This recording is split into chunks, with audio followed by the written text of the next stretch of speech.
నీ చెల్లెలలో ఒకదాని నా కొడుకు పెళ్లి చేసుకు తీరతాడు, చేసుకునేలా చేస్తాను. మీలో ఒకదాన్ని నా కొడుకు చేసుకుని మీ అందరి పొగరు అణుస్తాడే.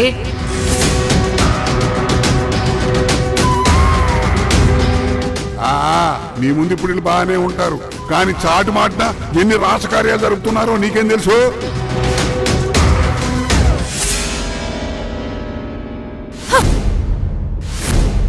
ఆ వజ్రయ్య దొరబాబు వాళ్ళ ఫ్యామిలీని తలుచుకుంటుంటే నొరకే అలన్నట్టు కోపం వస్తుంది. అక్క గురించి ఆలోచించి కోపాన్ని కంట్రోల్ చేసుకోవాల్సి వస్తుంది. వాళ్ళ పాపను వాళ్ళే పోతారు, వదిలేయండి. ఏంటి వదిలేసేది? అక్క, నీ అంత మంచితనం ఓర్పు మాకు లేవు. ఆ దొరబాబు గాడు కానీ ఇంకోసారి ఇలాంటి పిచ్చి పనులు చేస్తే ఈసారి మాటలతో కాదు. ఏం చేస్తారు? పెళ్లి పెళ్లి అని కలవరిస్తున్నాడు కదా, ఆ పెళ్లికి పనికి రాకుండా చేసి వదిలేస్తా.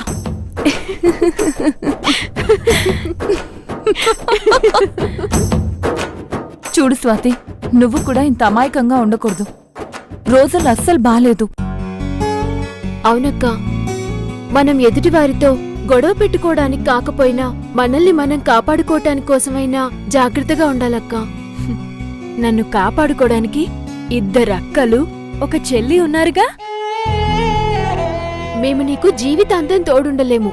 నీకంటూ ఒక అభిప్రాయం, కొన్ని సొంత నిర్ణయాలుండాలక్క. అవును, ఇలా ఉంటే ఈ లోకంలో బతకలేవు. మీరిలాంటి మాటలు నాకు చాలాసార్లు చెప్పారు. అయినా నాలో మార్పొచ్చిందా? అందుకే మా అక్క చెల్లెలు ఏం చెబితే అదే స్వాతి చేస్తుంది. అవును, నిజమే, నువ్వు మారవు తల్లి. అమ్మా భారతి, స్వాతి,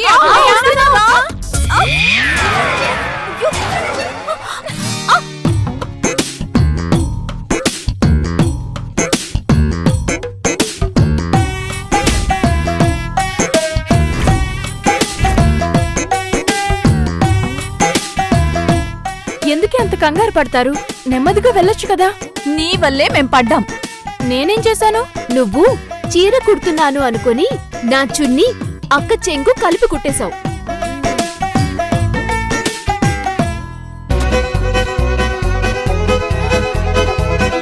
ఉస్సే చింగర్దానా, కత్తెర తీసుకొచ్చి కుట్టింది కచ్చేయి.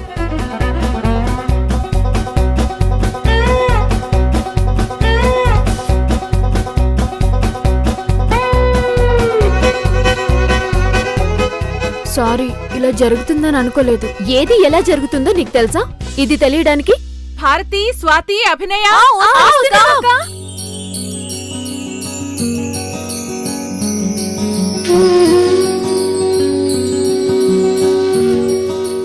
ఏంటక్క ఇది?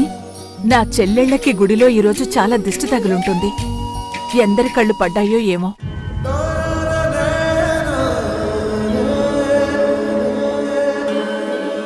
ఏంట్రా, ఏంటలా చూస్తున్నారు? ఆ గుళ్ళో జరిగిన కార్యక్రమంలో మేం చేసిందేముందక్క? అవునక్క, నీ వెనక నిలబడున్నాం, అంతేగా. ఈ అక్క ఏం చెప్తే అదే చేస్తాంగా. అది చాల్దా? ఈ ఊళ్ళో అందరూ ఆ గాయత్రి బలం తన చెల్లెళ్లే అనుకుంటూ ఉంటారు. అలాంటి వాళ్ల కళ్ళ దిష్టి చాల్దా? మా గురించి అలా ఆలోచించడం నీ గొప్పతనం అక్క. సరే, ముగ్గురు వచ్చి ఇలా నిలబడండి. అక్క చెల్లెళ్ళ అనురాగల్లా, మమకారానికి ప్రతిరూపంలా. అక్క చెల్లెళ్ళ అనురాగల్లా, మమకారానికి ప్రతిరూపంలా. మనసే మంగళహారతిలా వెలిగే మమతల కోవెల, మమతల కోవెల, మమతల కోవెల, మమతల కోవెల, మమతల కోవెల.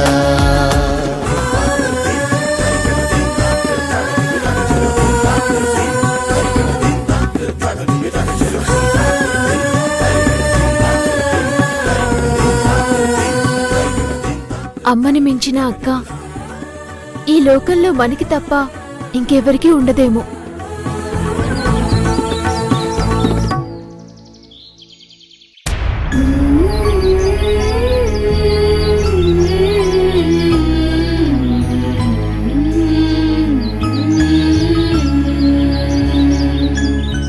నీ చెల్లెళ్ళకి దిష్టి తగులుంటుందని నువ్వు దిష్టి తీసావు.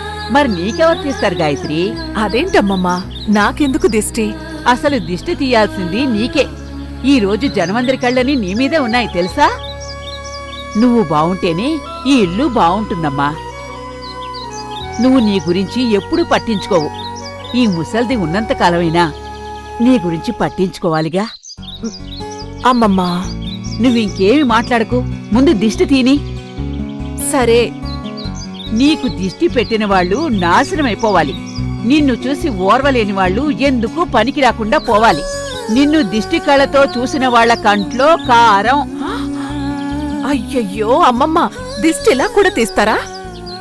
ఇలానే తీయాలి. అప్పుడు నీకు దిష్టి పెట్టిన వాళ్ల కళ్ళకి ఆ దిష్టి తిరిగి తగులుతుంది. దిష్టి తీయడంలో ఇంత లాజిక్ ఉందని నాకిప్పుడే తెలిసిందమ్మమ్మా. మరేమనుకున్నావు? వెళ్ళు లోపలికెళ్ళు.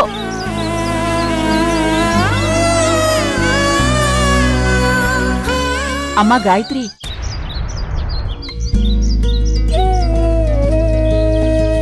నువ్వు నీ చెల్లెల మీద మరీ పిచ్చి ప్రేమ పెంచుకున్నావు. కొంచెం తగ్గించుకుంటే మంచిదనిపిస్తుంది. నా మాటలు నీకిప్పుడు నచ్చకపోవచ్చు, కాని రోజులన్నీ ఒకేలా ఉండవు. రేపటి రోజు ఎవరు ఎలా మారతారో చెప్పలేము.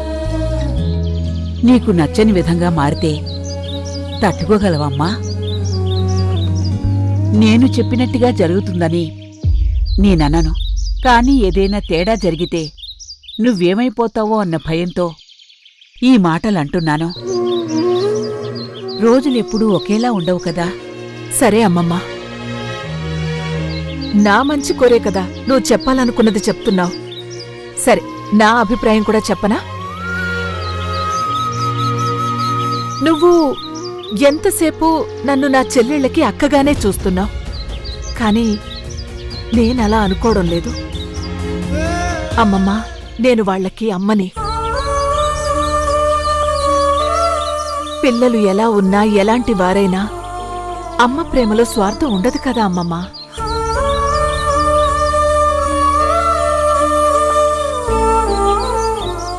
అమ్మా గాయత్రి,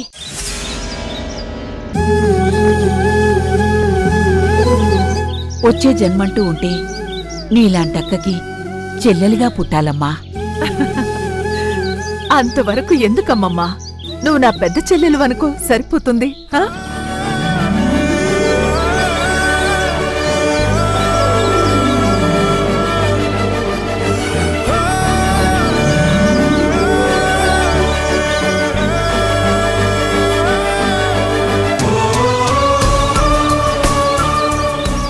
వయసులో చిన్నదానివని ఆలోచిస్తున్నాను కాని నీకు చేతులెత్తి దండం పెట్టాలనుంది గాయత్రి.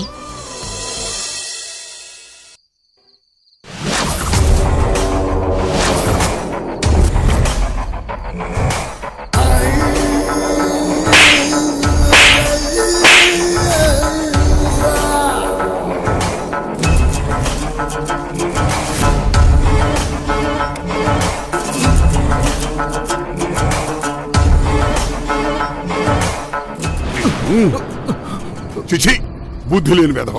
గుళ్ళో నలుగురు ముందు మమ్మల్ని తలెత్తుకోకుండా చేశావు కదరా. ఒరేయ్, నీకదేం పోయి కాలంరా? ఏదో పనికి మాలిన దాన్ని పెళ్లి చేసుకుంటానని ఒక్క మాట కూడా చెప్పకుండా దాన్ని గుడి దగ్గరికి లాక్కొచ్చావేంట్రా?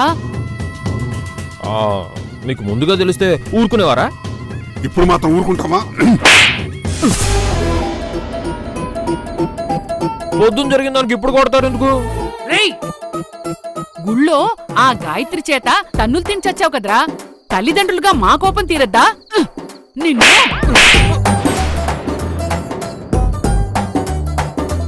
ఇదిగో ఊరుకుంటున్నాను కదా అని తలో దెబ్బ కొడుతున్నారు గాని, కుర్రోడికి వయసు వచ్చింది, వాడికంటూ కొన్ని కోరికలుంటాయని ఎవరూ పట్టించుకోకపోతే ఎవరైనా నాలానే చేస్తారు. అలాగని దారిని పోయేదాన్ని తీసుకొచ్చి మా కోడల్ని చేస్తావా? ఒరేయ్, నిజంగా అది కోడలుగా వచ్చుంటే రెండో రోజే దాన్ని గ్యాస్ స్టవ్ వెలిగించి చంపేసి ఉండేదాన్ని. మరి గాయత్రి చెల్లిని పెళ్లి చేసుకుంటే దాన్ని కూడా చంపేస్తారా? ఎందుకు చంపుతామయ్యా? దాన్ని అడ్డం పెట్టుకుని ఆ గాయత్రీదేవిని మన కాళ్ళ కింద చెప్పులా పెట్టుంచుతాం. ఒరేయ్, ఈ ఊళ్ళో మన పరువు నిలబడాలి అంటే గాయత్రి మనం చెప్పినట్టు వినాలి. అది జరగాలి అంటే నువ్వు గాయత్రి చెల్లెళ్ళలో ఎవరో ఒకరిని పెళ్లి చేసుకోవాలి.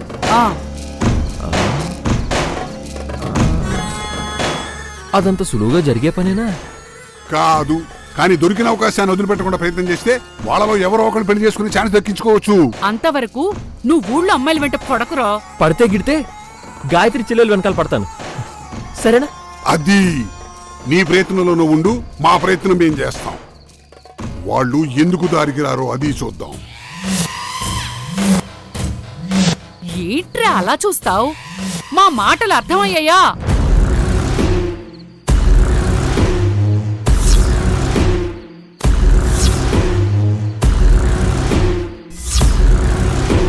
అయ్యాయి. ఈ రోజు నుంచి ఆ గాయత్రి చెల్లెళ్లలో ఎవరో ఒకరిని లైన్లో పెట్టే పనిలో ఉంటాను.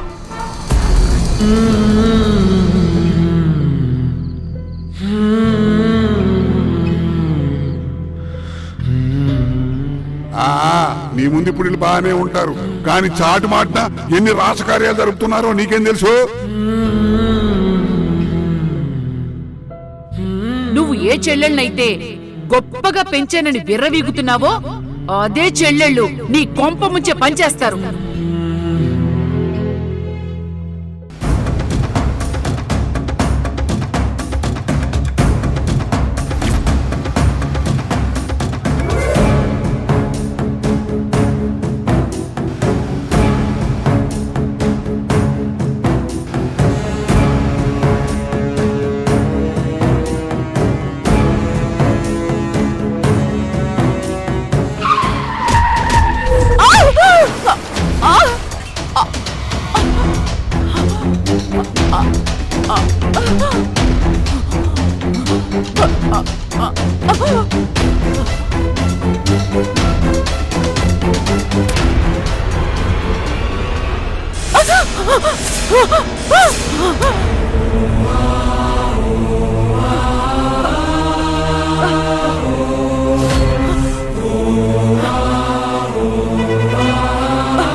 ఇదేంటి, నేను చనిపోయినట్టు నాకే కలొచ్చింది.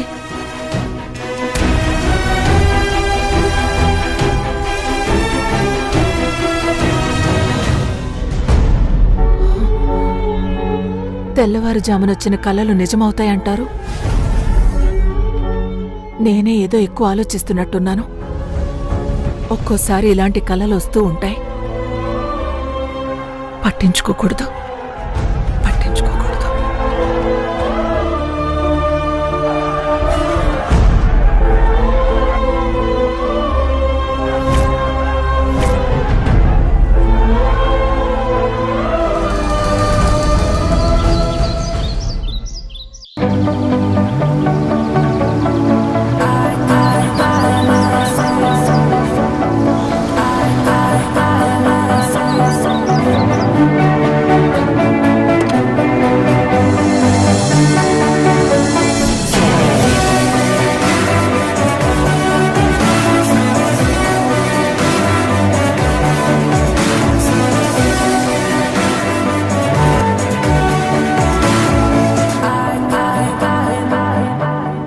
సుశీలా, సుశీలా,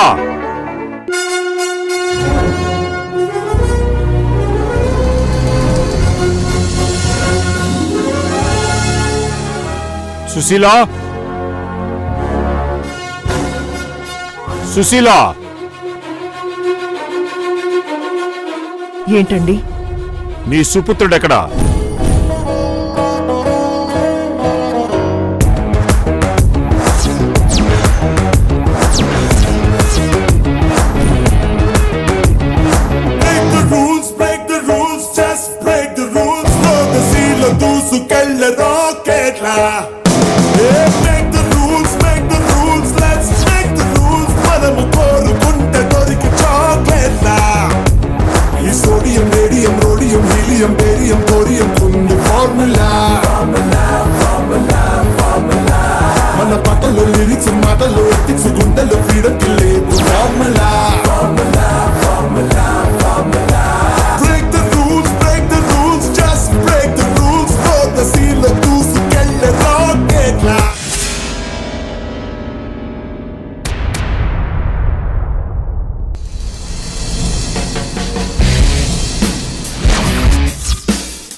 మా మ్యూజిక్ ఎందుకు ఆఫ్ చేసావు?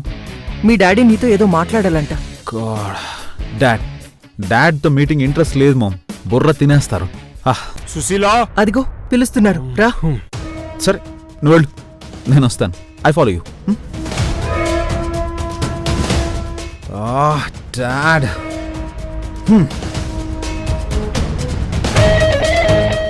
పైన ఏం చేస్తున్నాడు? పనికొచ్చే పని ఒక్కటి కూడా చేయడు.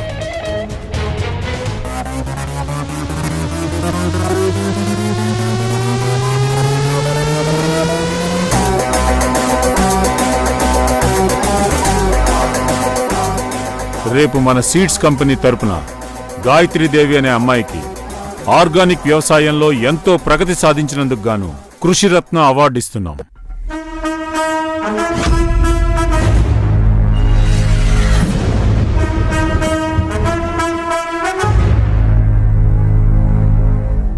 ఏంటి, వ్యవసాయంలో ఓ అమ్మాయికి కృషిరత్న అనే గొప్ప అవార్డు ఇస్తున్నారా? చాలా ఆశ్చర్యంగా ఉందండి.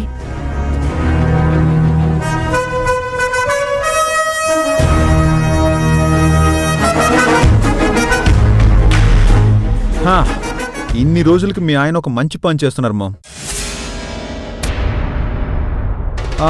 అయినా ఇందులో అంత సర్ప్రైజ్ అవ్వాల్సింది ఏముందమ్మా? అన్ని రంగాల్లోనూ లేడీస్ జెంట్స్తో పోటీ పడుతున్నారు, అలాగే ఈ ఫార్మింగ్లో కూడా. ఏనా నీ సర్టిఫికేట్ నాకు అవసరం లేదు. రేపు ఫంక్షన్ అరేంజ్మెంట్స్లో కాస్త పార్టిసిపేట్ చేయి. సారీ డాడ్, నాకు ఇష్టం లేని పనులు నేను చేయను. అలాంటవేంటి? నా తర్వాత నా బిజినెస్ మొత్తాన్ని చూసుకోవాల్సింది నువ్వే కదా. నేను చూసుకుంటానని మీకు మాట ఇచ్చానా?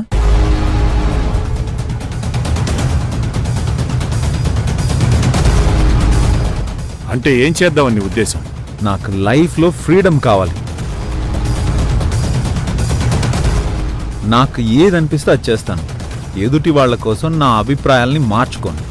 ఎదుటి వాళ్ళంటూ వాడు అలా బయట వాళ్లతో మాట్లాడినట్టు మాట్లాడుతుంటే నువ్వు అలా బొమ్మలా చూస్తావేంటి? మీ డాడీ మాట వింటే ఏ గొడవ ఉండదు కదరా. అప్పుడు ప్రతిరోజు గొడవే ఉంటుందమ్మా. అంటే ఇప్పుడు ఏం చేయదలుచుకున్నావు? ఇంత చెప్పినా మీకు అర్థం కాలేదా? నాకు బిజినెస్లు, కోర్టు సంపాదించడాలు అవన్నీ ఇంట్రెస్ట్ లేదు. నాకు అవసరం అనిపించినప్పుడు మాత్రమే ఏదైనా జాబ్ చూసుకుంటాను. అదే జాబ్ మన కంపెనీలో చేయొచ్చు కదా. డాడ్ చెప్పింది నువ్వు ఇంకో రకంగా చెప్తున్నావు. ఇప్పుడు వాడితో ఆర్గ్యుమెంట్ పెట్టుకునే టైం నాకు లేదు. రేపు వాడు అవార్డు ఫంక్షన్కి వస్తున్నాడు. అబ్బో, వాణ్ణి తీసుకొచ్చే బాధ్యత నీదే.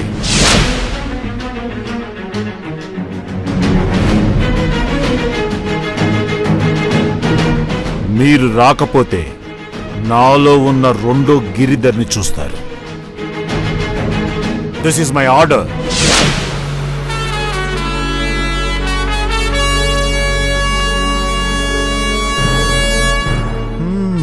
Order order order.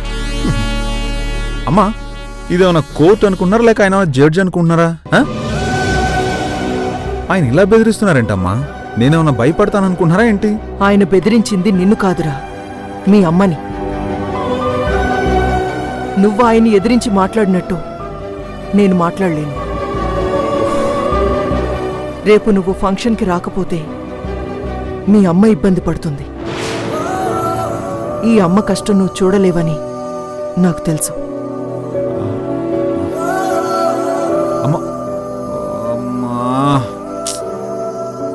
Emotional drama start అయింది. ఓకే, తప్పదు.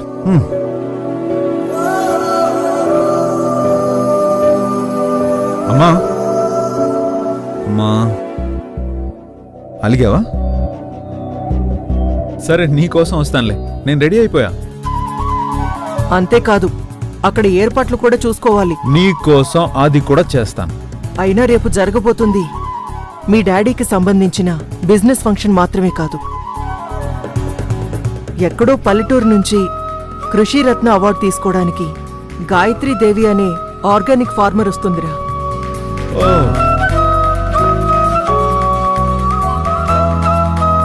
ఆవిడ గురించి కూడా మనకి తెలుస్తుంది కదా.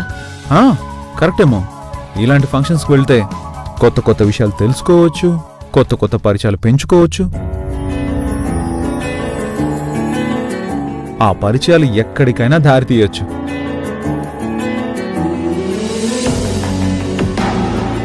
Let's wait and see.